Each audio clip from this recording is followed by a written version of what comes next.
About a month ago, I asked you guys to drop me your most unpopular and/or controversial MvM opinions, and oh boy, we got a lot to work with. So I figured we all walk through this cornfield of contrarianism together. Because of course, what good are internet comment sections for besides lording your superior intellect to strangers halfway across the globe? Now, despite the title of this video, no, not every take here is gonna be one I disagree with. But lock yourself in a room with a hodgepodge of MvM players, and there's a good chance at least one corner will push back. Are they right? Are they wrong? Well, that'll be on you to figure out, but at least you'll know where I stand now and likely forever into the future. Because opinions are like assholes, I refuse to wipe mine. We got like 3 dozen of these to comb through, so let's get started. But first, do you have ears? Well, you're in luck, because this video is sponsored by Raycon's Everyday Earbuds. Personally, I've always been more of a bulky headphones kind of guy, but recently, my country's turned into a frozen tundra, so I've moved over to using Raycon earbuds to stop double layering my head. They come in multiple different colors alongside the case, you can sync up to multiple devices at the exact same time, and they have a 32-hour long battery life. You never gotta worry about them dying on you while you're out and about,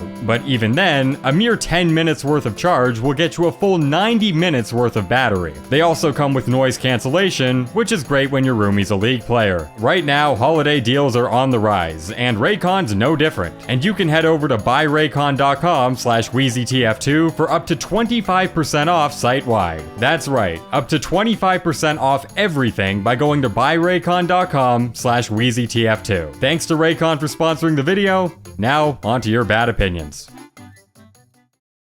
Alright, starting with arguably the most mind-bogglingly common take I see floating around. Boot camp is a good alternative to Man Up, and people who don't want to play it for the sole reason of lack of items need to reevaluate what they like about the game. Okay, that last part is definitely true. People love to claim they enjoy Man vs. Machine as a game mode in and of itself, but in actuality, they're just a slave to an extrinsic reward structure. I wouldn't even call that a bad thing. I only play Scream Fortress maps for the contracts, and only have pastime checks so I can farm the achievement for it. If people want to look at MvM loot the same way, that isn't anyone's problem until you try to make it one. I think getting cool rewards at the end just makes the game mode more fun, and there's no shame in admitting that. Boot camp, on the other hand, is just fucking awful. I have no idea how anyone defends it. Everyone loves to bitch and moan about Man Up having a rigid meta and a higher density of squawking teammates, but spend more than 5 minutes in boot camp and you'll quickly realize why the pendulum shifted so hard. Almost every fucking game is a wave 1 shit show followed by a mass rage quit because there's zero expectation of any kind of team synergy. It doesn't matter if there's a higher proportion of teammates that are cool with wacky loadouts if you can't use them beyond 15% of the mission. Now, on lower difficulties, this problem pretty much goes away. Shitty, uncommunicative teams will usually make it far regardless. So in that domain, boot camp does have a place. But for anything labeled advanced or higher, which are by far the most popular missions in the game,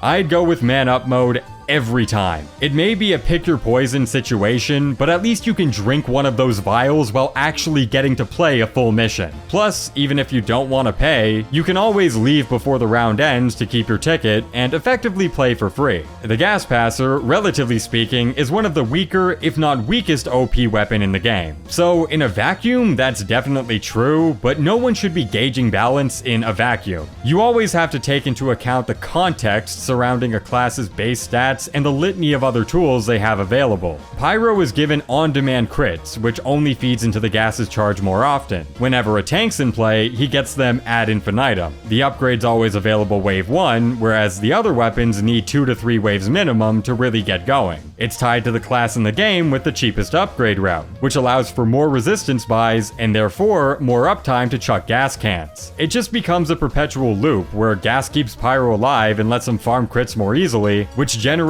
even more gas, which lets him kill things quickly, which lets him stay alive even longer so you can spam even more gas, which you get by farming even more crits, etc, etc. Now I think you see the problem. Pound for pound, some of the other weapons are better for sure, but every class in the game has a kiloton weighted toolkit, and you always have to factor in how they all weave together. In that realm, gas is obviously very OP and definitely needs a nerf. Okay, we got a couple on leaving games here. Displaying tour counts for everyone to see should be removed. It only incentivizes high tours leaving upon seeing a full lobby of low tours and can even get you kicked simply for being a low tour in a high tour lobby. And also, just because you're a high tour and have people with 1 to 10 tours on your team, that doesn't mean you have the right to leave and make them wait over 30 minutes for another player. Okay, first of all, you'll never be waiting 30 minutes for another player unless it's 4 AM on a Monday and you're playing oil spill. The coordinator will fetch someone relatively quickly. As for why this is a broader issue with the game mode, you can blame Valve for that. They removed the ability for teammates to inspect each other's upgrades at the beginning of a wave, which was the main tool veterans used to help new players out. Now trying to help low tour players get a good setup going is like trying to teach a group of monkeys how to code in Python. Valve forced in so many added layers of necessary communication that previously weren't there, and now it's just become much faster to re-queue and find a new team. At the core, humans rely on pattern recognition, and nowadays, high tours have been conditioned to see a full group of new players and immediately dip out of there, because finishing the mission would either demand carrying the whole team on your back,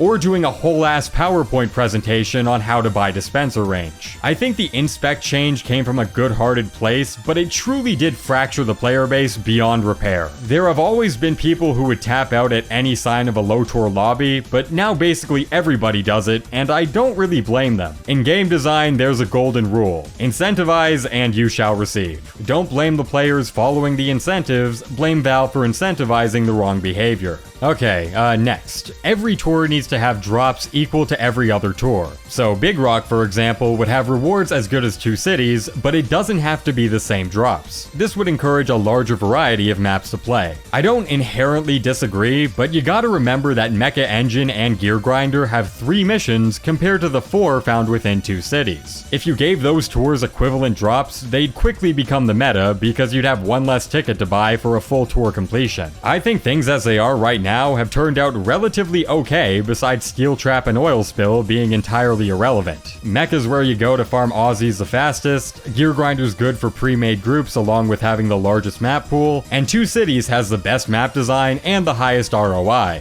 though it is still quite negative. You're not throwing on Medic if you use something other than crits. The quick fix with crit canteens is a viable alternative. Very true, and I'd like to add that this doesn't only apply to the quick fix. Literally every medigun in MvM has something unique about it that it does better than all the others. Stock is good for shield farming via taking damage, quick fix is good for shield farming via healing, and the vaccinator gives instant revives. As long as you have some emergency crit canteens in your pocket, there's nothing to be worried about. Heavy is kind of boring to play, you just hold M1 near a dispenser most of the time. If you're just shackled to one spot of the map and shooting from afar, I agree, which is why I never use the Brass Beast, despite the fact it has a strong case for being the best minigun in the game. More versatile primaries like Stock let you go hyper aggro on the fly, and learning to navigate when you should hold W and when you shouldn't is where I think Heavy's gameplay loop is best enjoyed. If the only difference between you and a Sentry is the fact that you have a pulse, you're probably doing something wrong. Scout is not just a money collector milk mark class. He's well capable of putting high damage on the board while achieving all of these goals. Scouts should be buying damage upgrades first and things like resistances and milk recharge later. And I see too many teams who give a free pass to scouts who only money, milk, and mark while having next to no damage on the leaderboard. Telling new scout players to buy damage upgrades is probably the most high tour bubble opinion out there. The fact of the matter is that basically no one cares if the scout does damage. Just collect the money and do some milking and marking. Maxing out damage instead of resistances will just make you die more often and miss money. And if anything is going to get you kicked from a group, it'll be a D credit rating twice in a row, not a low damage number.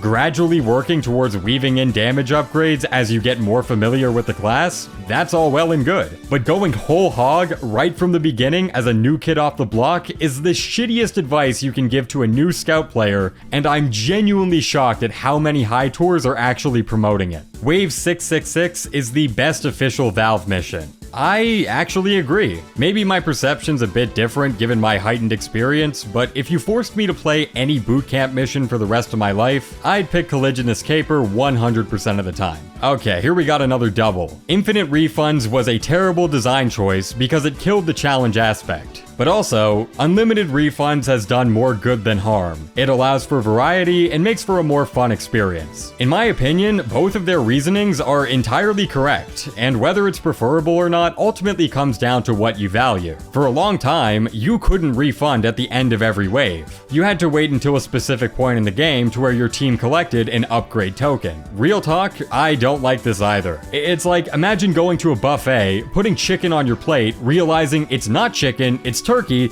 but you can't go back and get the chicken until they're 2 hours away from closing. Bit of a shitty metaphor, but you kinda get the point. Being locked into one build until an arbitrary point in the game just isn't as enjoyable as free-flow customization. That being said, it did undeniably break the entire balance of the game, and effectively gave every class in the game more credits on hand without any kind of compensating downside. An easy fix would be to keep the infinite refunds in the game, but just give them an ever-increasing price tag. Say the first refund would be free, second one cost 500 credits, third one cost 1,000, and so on and so on. This would allow you to keep fine-tuning your class for each wave, but your overall max potential would deplete the more you abused it. I think this would be the best of both worlds, and I hope it gets patched in one day. But no, it's never happening. High tours are toxic, but it's really common to see less experienced players ignore you or get angry when you give them helpful suggestions. Newer players need to be more open to learning instead of crossing their arms and automatically assume pros are trying to police them. True. Very true. And this is yet another reason why veterans will often dip if there's a full group of new players. You try to help these people out and are met with radio silence or fuck you, I play how I want, which are fine mentalities when you're not negatively affecting anyone else, but when the whole team's wiping because you refuse to buy projectile shield, you're the problem, not everyone else. It's largely how high tours end up becoming pricks. They start off wanting to help new players, whether it be out of altruism or pure self-interest, but after repeatedly getting ignored or told off or called toxic for merely asking the pyro not to spam air blast or shit like that, their charitability towards low tours begins to wane. I should stress that most MvM players aren't like this. They're perfectly fine, low tours and high tours alike. But it is a self-perpetuating issue for the people who aren't. Low tour shit at the game, high tour tries to help, low tour doesn't listen, high tour gets toxic. It isn't good for the game in either direction. Pyro players have more support and utility for MvM teams than Demoman does, and arguably benefits the team more. I don't know how that's the case. Both of them are good medic killers, so check that box off for both of them, but neither really provide all that much utility. Demo can uber farm for the team's medic, whereas Pyro can extinguish teammates and I guess knock out the spy bots quicker. I'd say they're about equal in terms of utility. That being, not much. I prefer to let the bots cap the first point of Manhattan. It's easier to defend. I used to feel the same way, but now my tolerance for downtime has dwindled quite a bit. I have no issue with getting pushed back or needing to regroup, but just standing around for over a minute while everyone sets back up, it's so fucking boring that I'll usually blow 100 credits on a crit canteen just to avoid it. If the mission started off at that point though, I wouldn't complain. The community MvM map should have their own dedicated spots in the main menu so everyone gets a chance to see them. It's always been really weird to me how Valve have legitimized community MvM to the point of signal boosting their new campaigns, and on top of that, adding in-game items for completing them, but for some reason won't even entertain the idea of implementing them in-game. I don't play community MvM very much at all, but the reasoning for that has nothing to do with the perceived quality of each mission. The reviews are almost universally positive. It just blows my mind how fucking Prop Hunt of all things was an actual consideration for an integrated content update. But adding 4 community missions into the base game and just making a tour out of it, that would literally become the main content for thousands of players going forward, and would probably net them their highest grossing update since Blue Moon. And let's not forget that crate unboxings also give you a shot at MvM tickets, so there's already a player funnel being established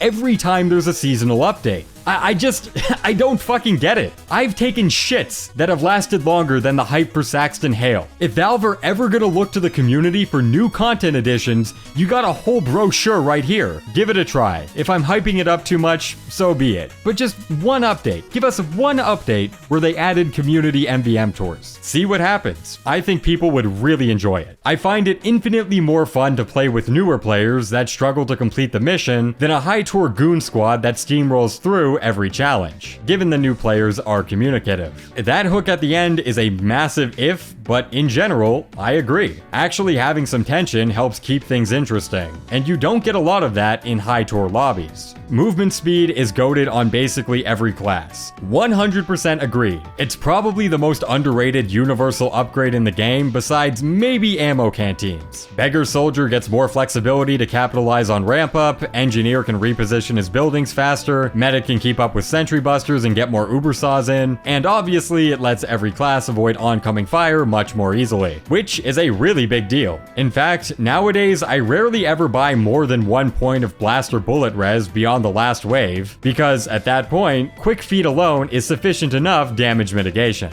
Groups like TacoBot or MariBot are ruining the game mode faster than cheaters or gas passer users. Only in the hardcore MvM community is this considered a hot take. If I had to guess, like 95% of you watching right now probably agree with this, but if you even attempt to throw this opinion around in some prominent high tour circles, be prepared to get called a cheater supporter. I promise you, I'm not strawmanning here. A good chunk of high tours view toxicity as mundane, acceptable even. So by equating those two issues, in their mind, you're treating cheating as also mundane, if not acceptable. And they really do not like hearing that. Believe me, they should add sniper robot sightline lasers to the sniper rifles in the base game. Totally on board with that. Anything that makes sniper less polarizing should be tested. I've never cared for the debate about whether or not sniper is overpowered, because in my mind, it's just entirely irrelevant. Overpowered or not, shit design needs a rework. Remove the participation trophy 50 credit bonus for an A rating. So, like infinite refunds, this was something patched into the game later on. You used to only get the 100 credit bonus for collecting every cash pile. If you missed even $1, you'd forfeit the entire bonus. Later on, I think around Gunmetal, Valve patched in the 50 credit consolation prize, and I think it was a great change. It lowered the group-wide punishment for a scout even mildly underperforming, and made him way more accessible to new players. In my opinion, removing it would only hurt the game. I always see people wanting new Australiums, but not new killstreak sheens or effects, and I feel like the killstreak effects especially have a lot of potential. I wish, but that's not a bell I'm looking to ring, given Valve's recent track record of forcing 18 variants of particle vomit into any and all content updates. Unusual effects are on an unsustainable trajectory. They'll literally outnumber the amount of hats at some point in the 2030s if they don't start cutting the chaff. I'd rather keep the few killstreak effects we have instead of opening Pandora's box. But if Valve ever shows proof of changing their philosophy,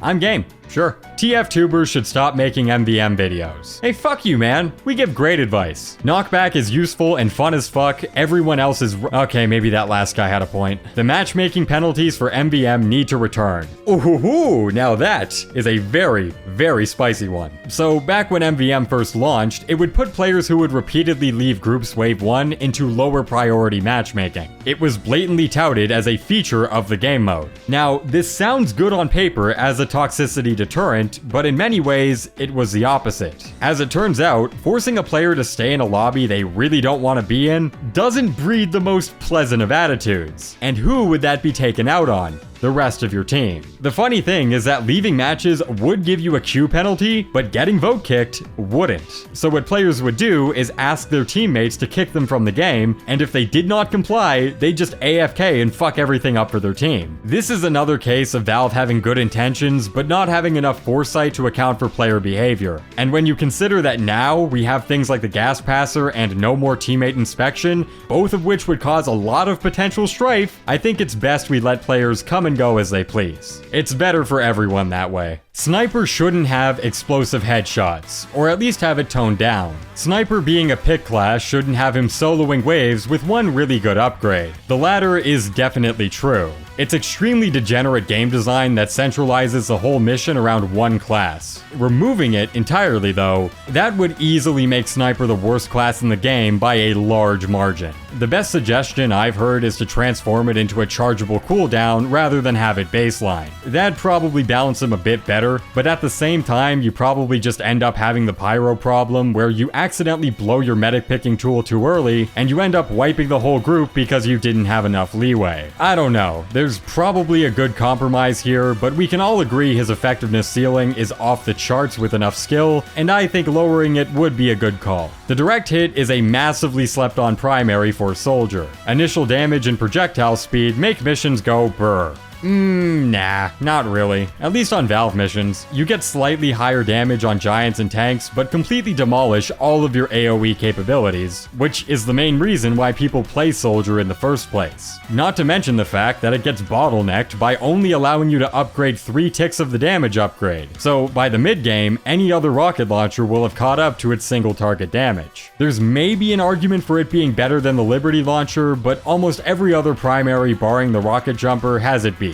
Not everyone needs to F4 instantly after a wave. Yes, they do, okay? I will die on this fucking hill. It doesn't take 8 years to buy bullet resistance. It doesn't take 8 years to set up your buildings. It doesn't take 8 years to set up your damn crit stickies that most of the time will be blown up on some tiny fucking bat scout with less HP than fucking Biden. Look, I get occasionally people gotta piss, unwrap their granola bar, whatever, but having a 90-second jerk-off sesh between every single wave has become my biggest pet peeve with the game mode. And 10 years into the goddamn game, we should be better than that. We should be better, okay? Just press the button. Press it.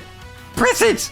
Oh, and that one too. The Overdose is better than the Crossbow, Stock is better than Beggars, Stock is better than the Brass Beast. 2 out of 3 ain't bad. Agreed on the Overdose being better than the Crossbow. The movement speed bonus alongside Mad Milk syringes are more upside than some minor ranged healing. The Stock minigun being better than the Brass Beast is a bit more contentious, but its versatility probably gives it the edge in solo queue. The Stock rocket launcher being better than the Beggars though, no. No shot. The upgrade building canteen makes Engineer incredibly boring. They're massively strong and boil down Engineer's gameplay to press a button when building breaks. Totally disagree on this one. I think the shittiest moments among every class in the game is when you're stuck doing busy work instead of being in the fight. Repairing sentries might have been a good balancing mechanism for risky positioning, but it's also just fucking boring, and I'm glad there's a way to bypass it. Spy is a good class and extremely overhated. At least on Valve missions, he is the weakest in the game, and I'm shocked at how many people think it's anywhere close. Of the 3 main threats that comprise MvM's gameplay, small robots, giants, and tanks, Spy is fucking futile for 2 out of the 3. There's no debating this. On any wave that's mostly composed of small robots or tanks, Spy will get out-metered by literally everyone. And sure, he's great against giants and mid-sized robots. Nobody will deny that. But there's also a lot of variance in how easy it is to cap on his niche. He's frail as shit, requires a lot of setup and strict timing for each circle stab, he's susceptible to lag spikes and teammate aggro in a way that no other class is. It's just not a good time. Look, if there's a high tour Spy player on my team, I'm sure they'll perform just fine. And on high giant density waves, he's amazing. One of the best in the game. But I'm sorry, no one is going to convince me that a class that spends half the game in the cuck chair, waiting for the small robots and tanks to be over with, is ever going to have any kind of widespread viability among multiple skill levels. Some people can make him work, most people are better off playing anything else. Demo Knight is infinitely more fun than the Scottish Resistance. Literally every other demo playstyle is more fun than the SR. Pipe Demo, Stock Stickies, Demo Knight, Hybrid Knight, the Scottish Resistance is a one and done carry weapon, which can be really fun if you're shooting for an efficient round, but if you just want to fuck off throughout the mission, every other loadout is more enjoyable to play. The Classic is actually good in MvM. I'm curious as to the combination of life events that led you to the point of forming that opinion. MvM is better than the base game.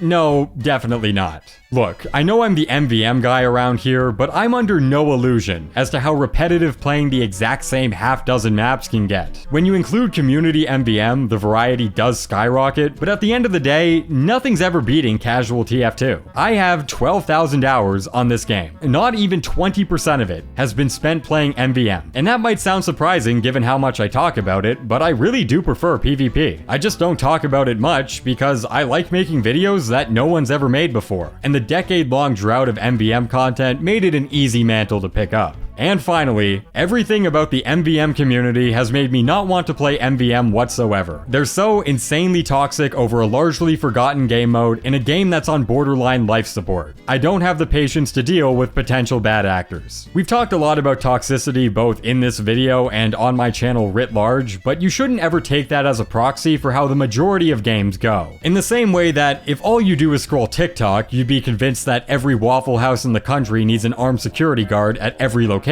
MvM content kind of falls under the same umbrella. The reason these moments of high tours freaking out go so viral is because of their atypicality. Almost no games actually go this way. If you've resisted trying out the game mode out of toxicity-related fears, I can understand that, but just know that it doesn't encompass the vast majority of players. In fact, toxicity in general has definitely gone down since the late 2010s or early 2020s. Or hell, maybe you'll be one of the unlucky ones and go down a funny rabbit hole, which will make for a good 3 AM Discord vent session. Give it a try if you haven't, you'll probably be fine. And real quick before we go, I'd just like to mention that I've now officially made a second channel, Wheezy TF1. If you're looking for McDonald's TF2 content, i.e. low effort rambles between the video lulls on this channel, go there. If you want to see me in the flesh, behind the banana, there you go. I told you all I'd face reveal 2 years ago, now you're finally getting it. Anyways, if you enjoyed this video, any likes, subs, or comments would be very much appreciated. Twitter, Discord, and second channel are in the description,